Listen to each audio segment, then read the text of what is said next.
This is the largest marine oil spill in history. 5 years on, how dramatic have been the effects on wildlife?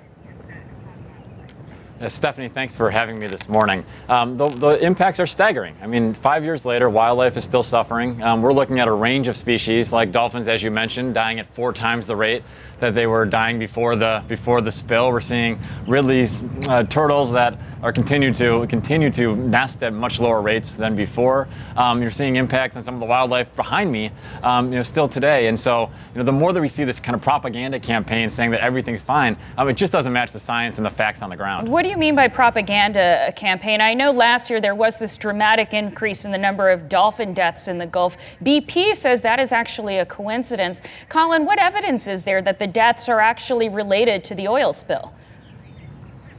Yeah, so for the dolphins, the federal scientists that have taken a look at this are basically saying that the immune systems are weakened, and that's the leading cause of why these deaths are occurring at higher rates. I mean, dolphins are a predator species, right? So they're eating smaller marine animals that have carcinogens and other things from the spill, and so of course they're accumulating toxics at a higher rate.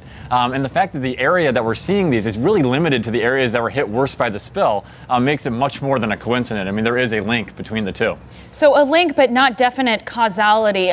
What other species, and you mentioned some of them, are having a difficult time bouncing back 5 years on?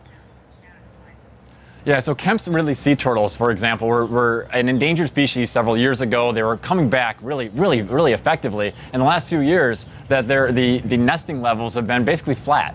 We're seeing other impacts on things like fish and some bird species that are really struggling to meet their pre-spill levels. And the challenge is that as BP comes out with a report saying everything is fine, the science just doesn't support that. And actually, the federal agencies that are conducting the regional assessment right now said that the report that BP came out with was both premature and irresponsible because of trying to draw links and cherry-picking data that it does not reflect what we're all seeing on the ground. Okay, what is being done right now to restore the ecosystem for wildlife in the Gulf, and what more should be done?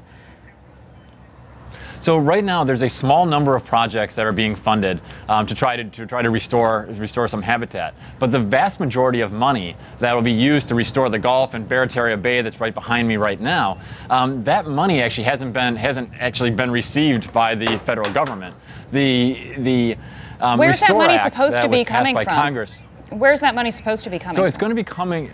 Yeah, it's going to be coming from civil penalties under the Clean Water Act. And so there's a court case right now. The judge has already found that BP was grossly negligent. They basically determined that there's been 134 million barrels of oil that were spilled. That gives the ability for fines at a level of about $13 billion.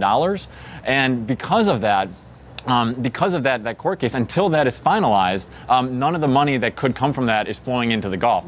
BP is likely to appeal that decision. It could be years and years before any of this money flows after you go through rounds of appeals and delays.